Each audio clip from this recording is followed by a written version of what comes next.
Tour from the Ultimate Fighter 1. And Randy, how you doing today? I'm doing great. How are you? Good. Thanks for being on the Mike Messier show.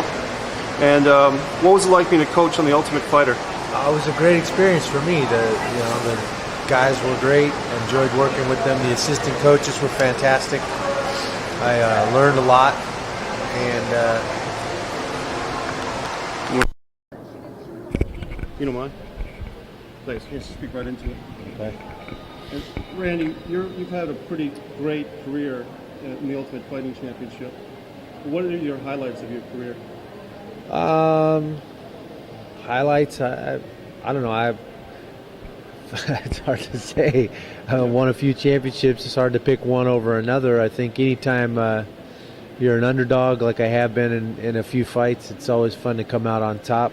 Certainly the Vitor Belfort fight, the first time I fought him back in '97, was a big win for me. I think beating Chuck and then Tito, both as 3-1 underdogs, were both big wins for me.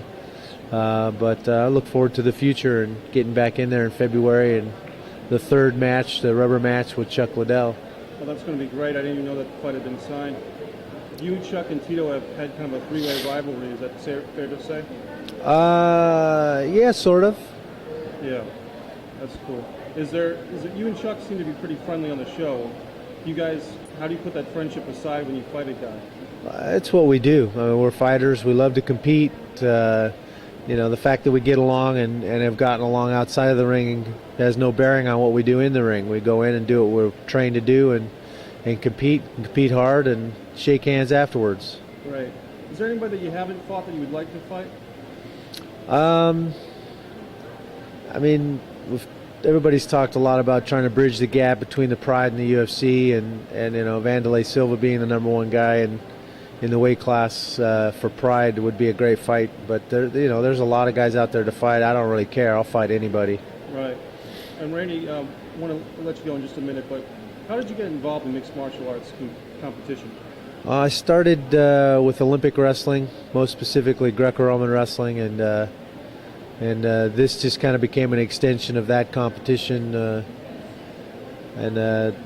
I had my first fight in May of '97, basically on a whim. It was just something I wanted to try, and obviously it's gone way further than I ever expected. Yeah, you've done amazingly well, and right now you're the coach or the games master, so to speak, on UFC 2.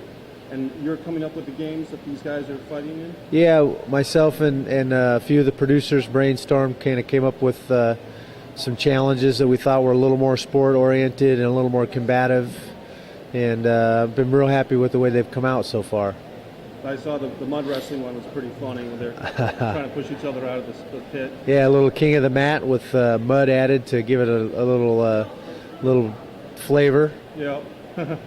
One thing I got to ask you about is I was dating a girl who asked me about the cauliflower ears that fighters have, and you, of all people, must know that that's excruciating. Is that excruciatingly painful, I would guess? I've had these for about 15 years. Yep. I got them when I was wrestling in the service, and they're real sore when you first get them, and then after that, they're like armor. They're hard as a rock.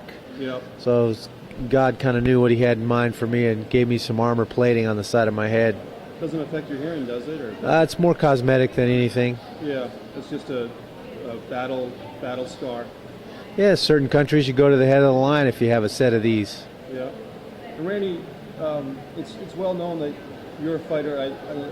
You're in your late 30s or early 40s, is that correct? 42. 42. So how much longer do you think you can keep going with fights, man? Well, my body's holding up very well. I'm still able to train and compete at a high level. As long as that happens, I don't see myself doing anything else. There's a couple of guys like yourself, like Ken Shamrock, who are fighting into this, but it's almost like a pitcher in baseball that hits his stride, like a Randy Johnson or something like that, isn't it?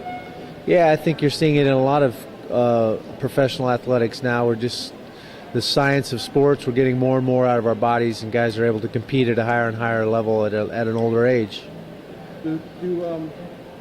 I know that UFC endorses Zions, is that it, the product? Zions is a big sponsor of the UFC. They sponsor the Ultimate Fighter, and you can see them at on the canvases of just about every fight now. Is that something that you take yourself, or Actually, they don't sponsor me. I'm sponsored by another company called Physogen. Okay, cool. And what's your advice to anybody out there watching? Rhode Island is where the show is broadcast, and it has a lot of guys that are taking mixed martial arts or jiu-jitsu or taekwondo. Do you have any suggestions to guys that might want to be involved in this type of fighting? I would think the best thing to do is to find a good gym, find a place to train that's going to take care of you, where you can get good instruction and work out with a bunch of guys that have your best interest at heart. Great. All right, Randy, I want to let you go. I know you're a busy guy, so thank you very much for being on the Mike Messier Show. You bet. Thanks, Mike. Thanks.